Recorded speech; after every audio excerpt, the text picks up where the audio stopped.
Alors parlez-nous peut-être de votre parcours. D'abord, vous avez souhaité devenir missionnaire quand vous étiez petit ou... C'est venu plus tard, c'était quand j'étais au séminaire. Donc moi je suis rentré au séminaire à Paris, qui était mon lieu de vie habituel. J'y avais fait mes études, j'y avais grandi. Et à Paris, il y a beaucoup de prêtres. Oui. Donc je suis allé voir l'évêque, j'étais en propédeutique. Mmh. Et j'ai dit, écoutez, moi je ne me sens pas d'être prêtre à Paris.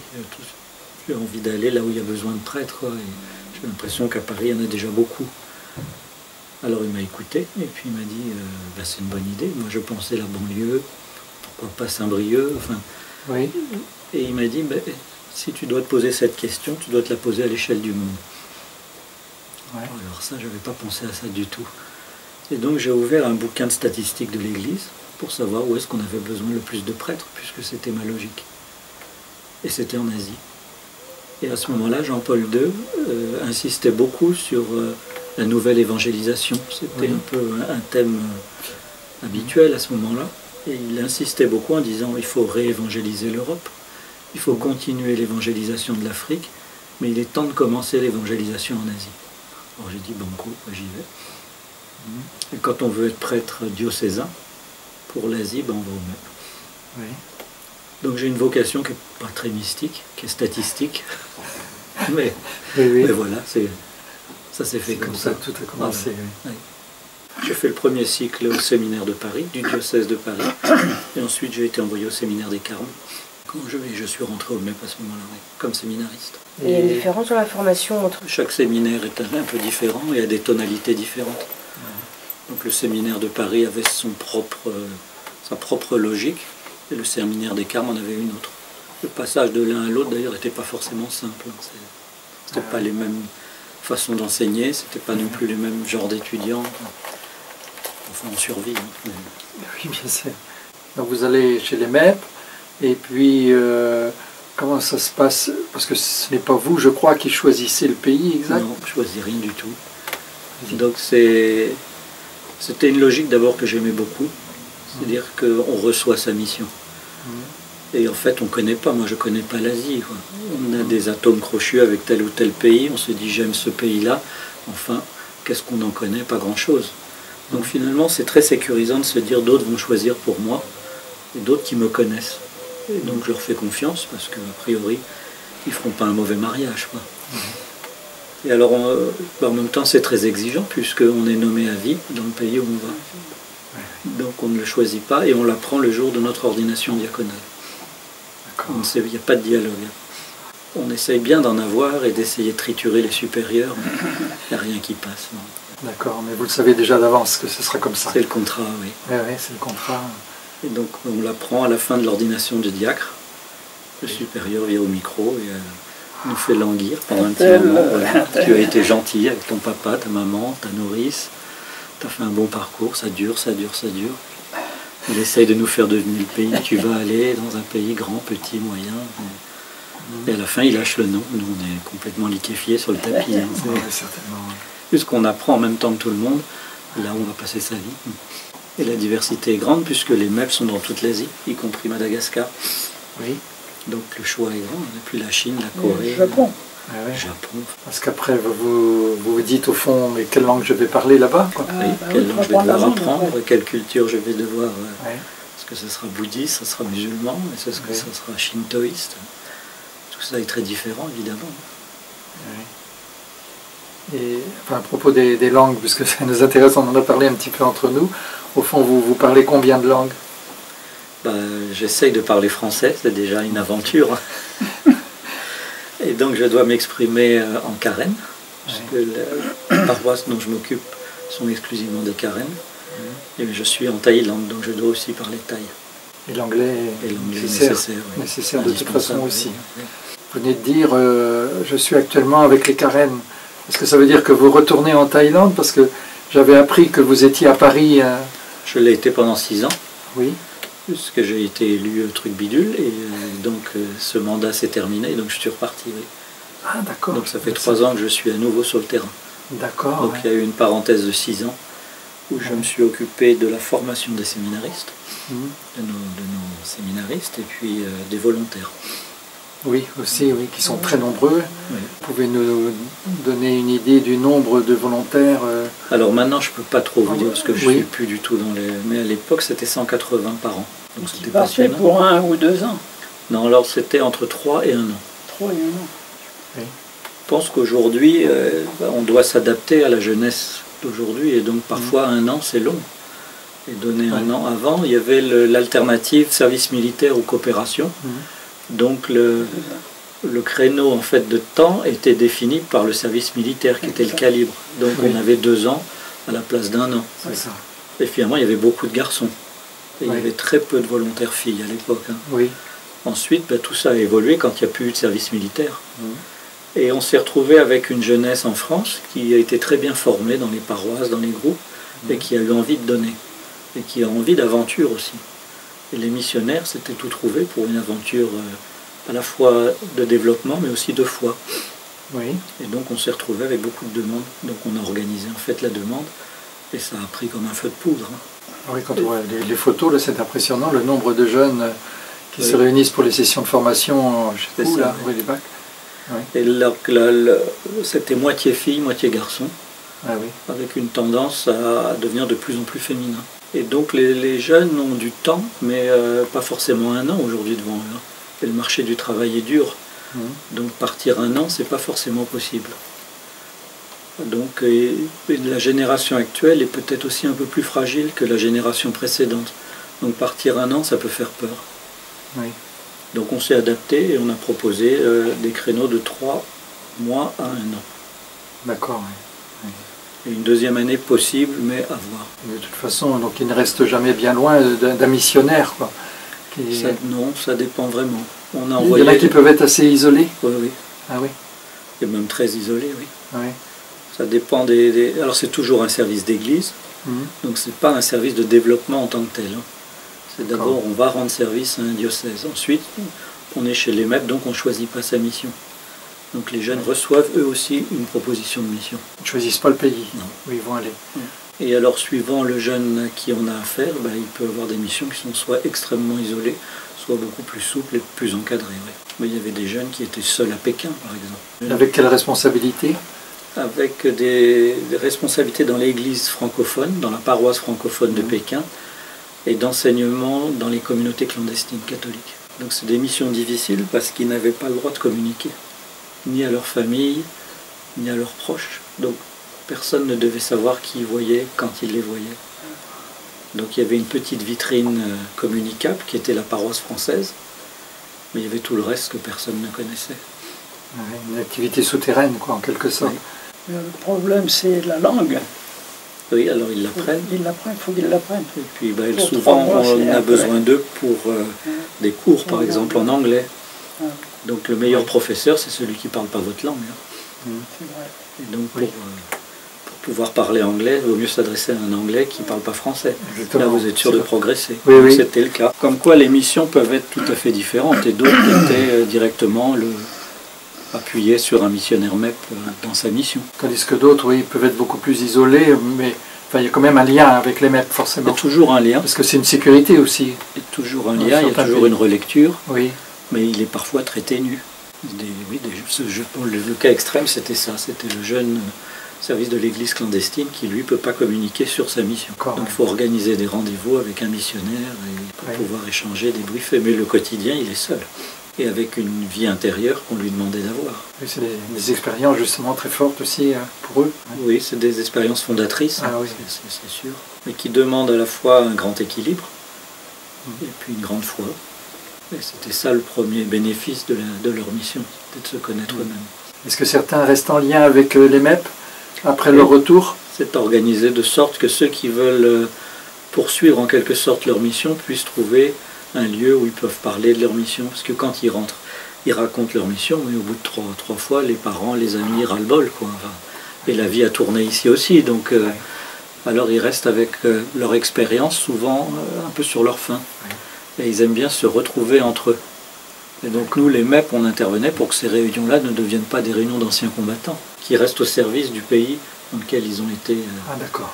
Et donc il y a des associations d'anciens volontaires qui continuent de mener des projets sur le lieu où ils étaient ou dans la région où ils étaient.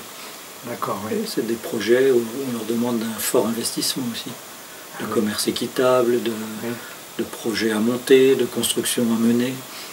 Donc ils s'organisent souvent pour lever des fonds, avec des choses très originales comme savent faire les jeunes aujourd'hui. Et par exemple pour les carènes, il y a une aide, il y a des liens avec la France. Je voyais sur une des vidéos qui est passée sur KTO que les femmes sont organisées pour du tissage en particulier, les étoffes, mais il faut les vendre après aussi. Alors ça c'est un projet typique qui est mené par les volontaires.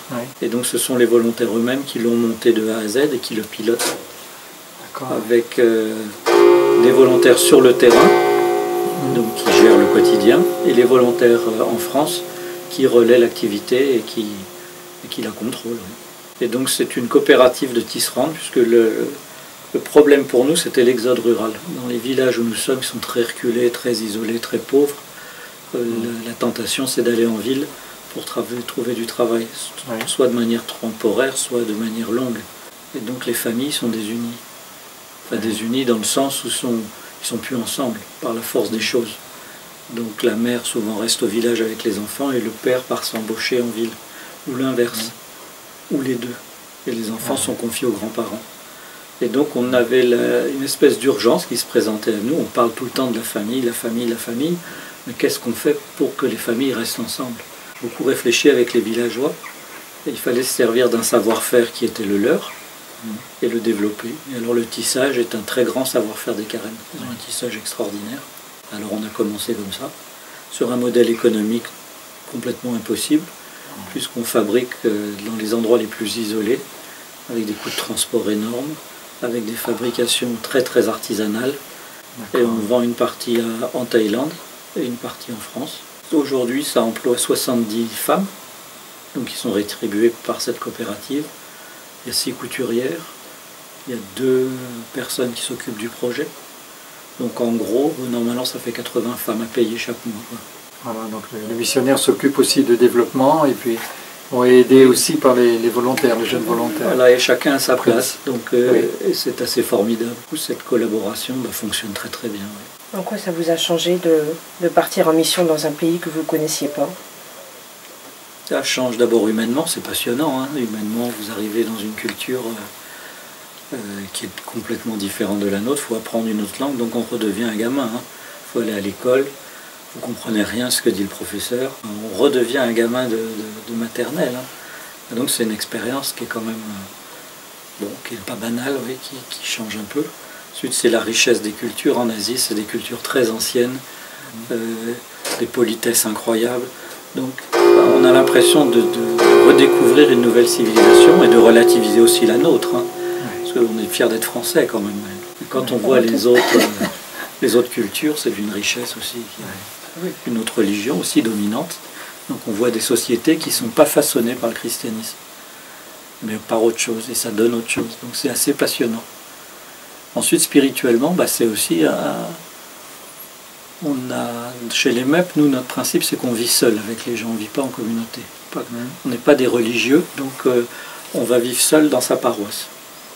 Donc ça vous oblige à rentrer en contact. On n'a pas le choix. Et le soir, si vous n'entrez pas en contact, vous êtes tout seul toute la soirée. Il ne se passera rien. Et ce qu'on essaye de vivre là, c'est pas un défi, et c'est pas parce qu'on est mieux que les autres, ou pour se forcer à... Mais c'est pour revivre l'incarnation du Christ. Donc c'est très fort.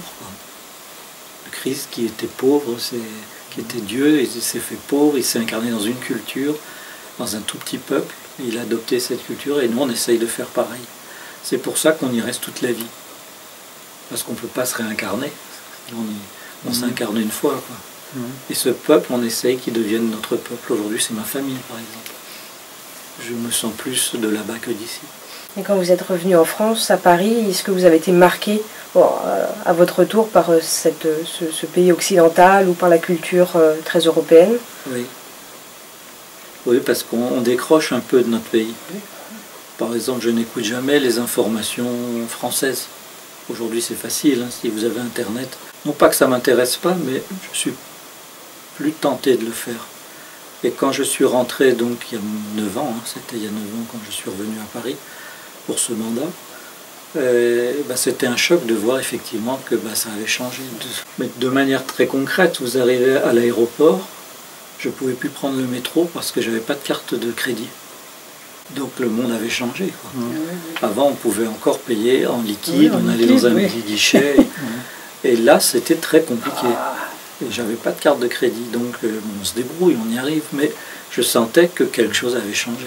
Et mais dans les magasins aussi, vous savez, les euros, moi j'avais pas manié d'euros. Et donc vous arrivez à la caisse, je suis obligé de demander à la caissière de faire le tri dans les pièces. Alors qu'il vous regarde d'où il s'échappe ce type-là. Qui c'est celui-là?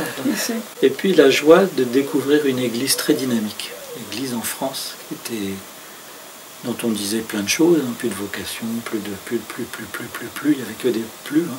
Il n'y a plus rien, il n'y a plus de force, il n'y a plus de trucs. J'ai vu le contraire, moi. Une église qui n'était pas moribonde du tout, pleine d'initiatives missionnaires.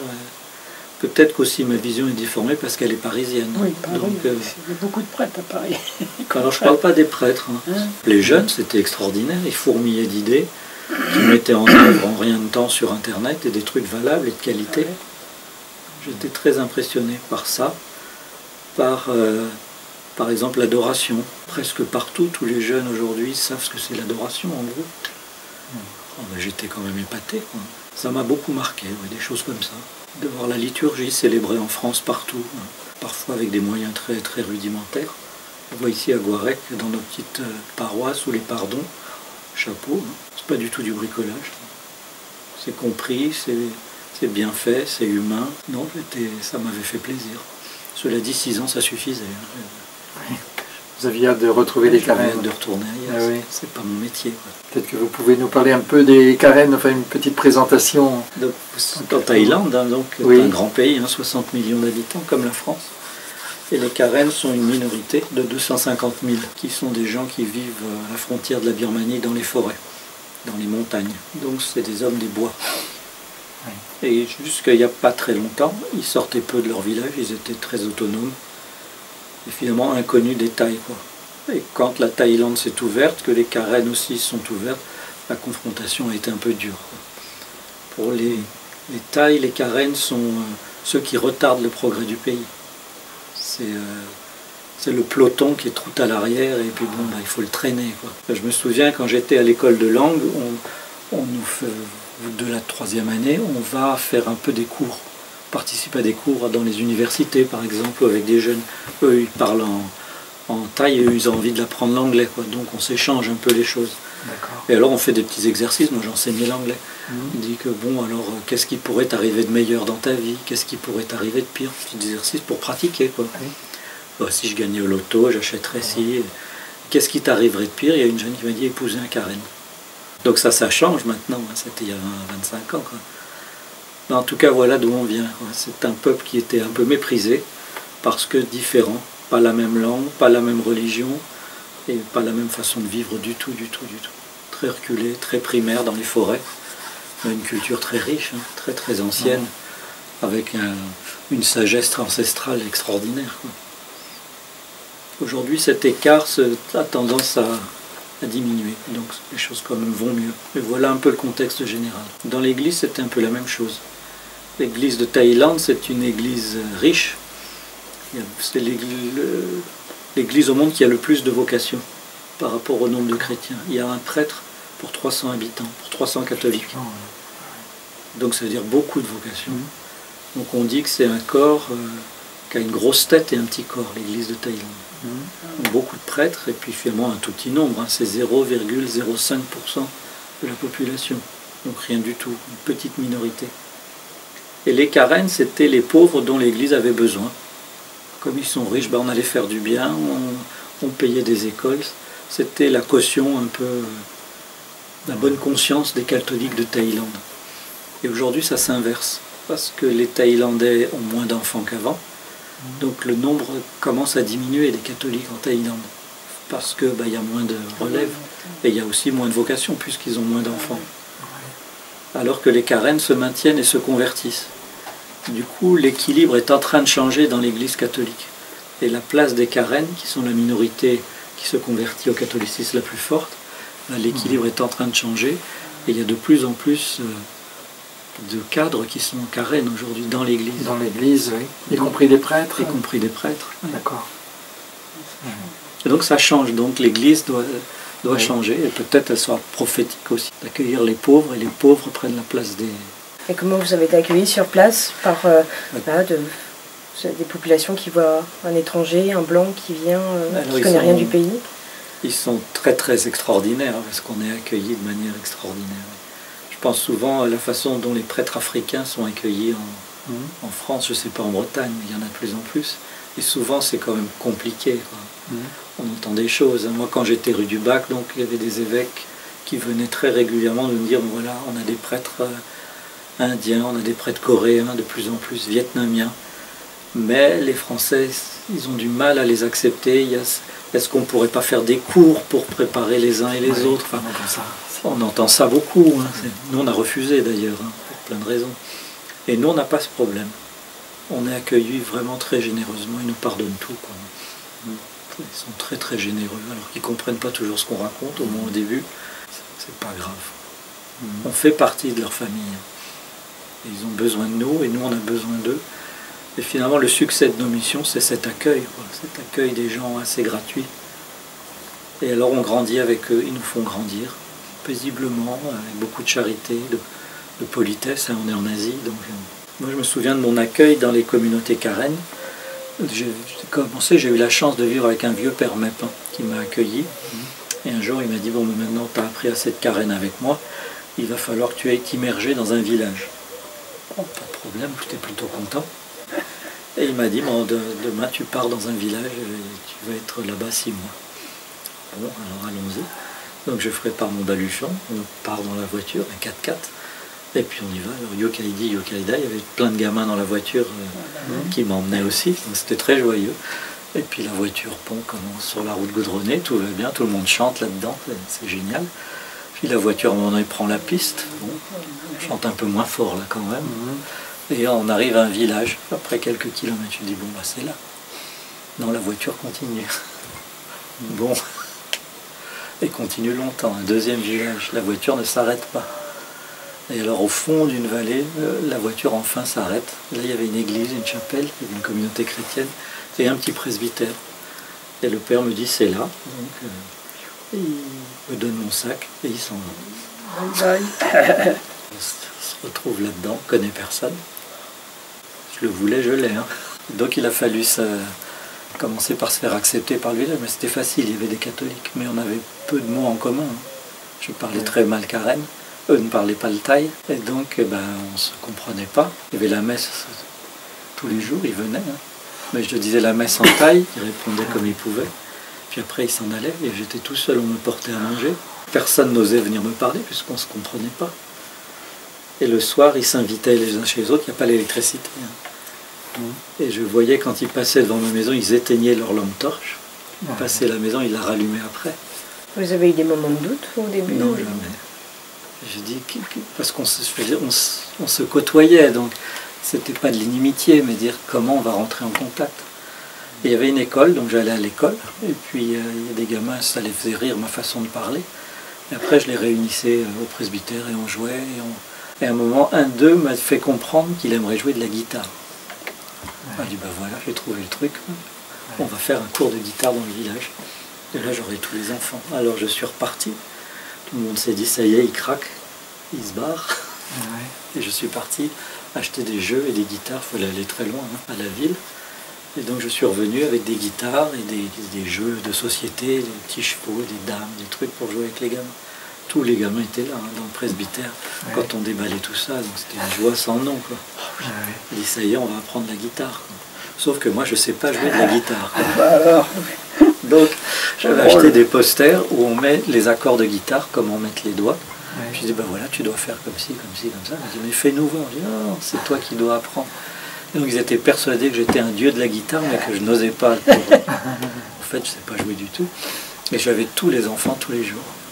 Et après, j'ai eu les parents. Et puis, ils ont appris à jouer de la guitare. Et peu à peu, ben voilà, les choses se sont faites. Et je suis toujours dans ce village. Et donc, on a initié une amitié qui continue, lancer des projets de toutes sortes. Vous vous occupez de combien de villages à peu près? 25. C'est-à-dire que avant, c'était 80. Et c'était plus possible. Ce secteur-là a été divisé en 3.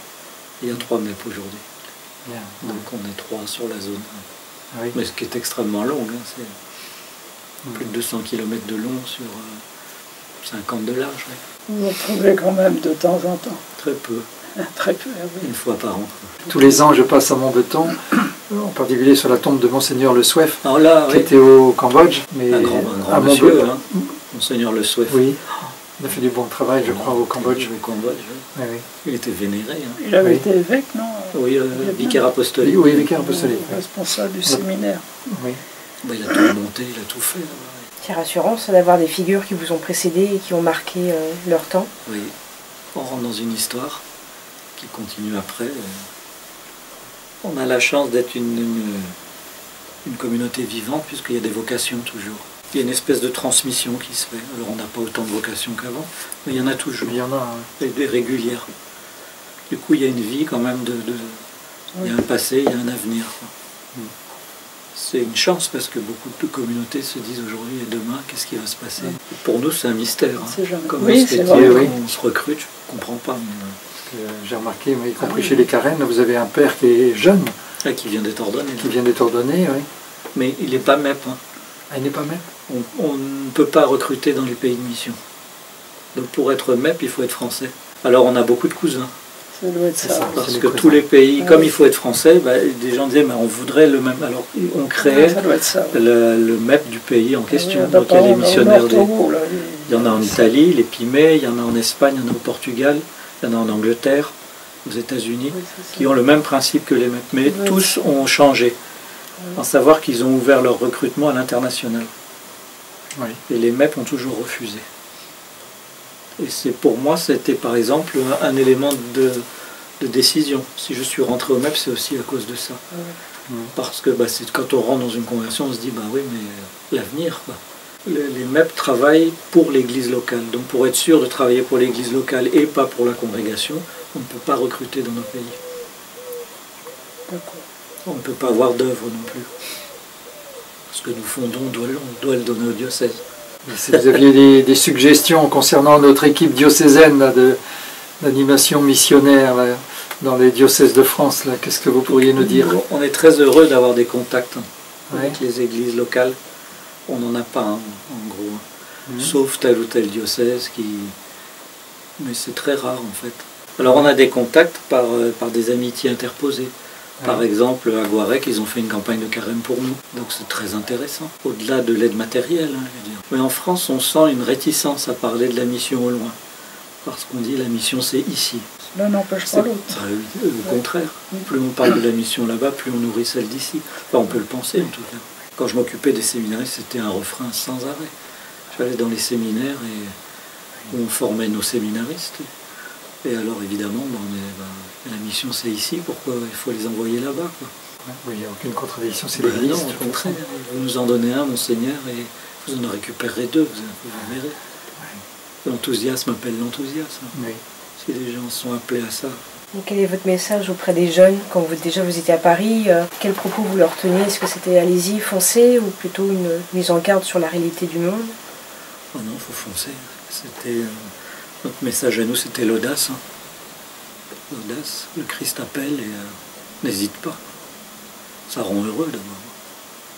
Je sais pas, moi dès qu'on parle à un missionnaire, on lui demande si ça s'était à refaire, bah oui, sans hésiter.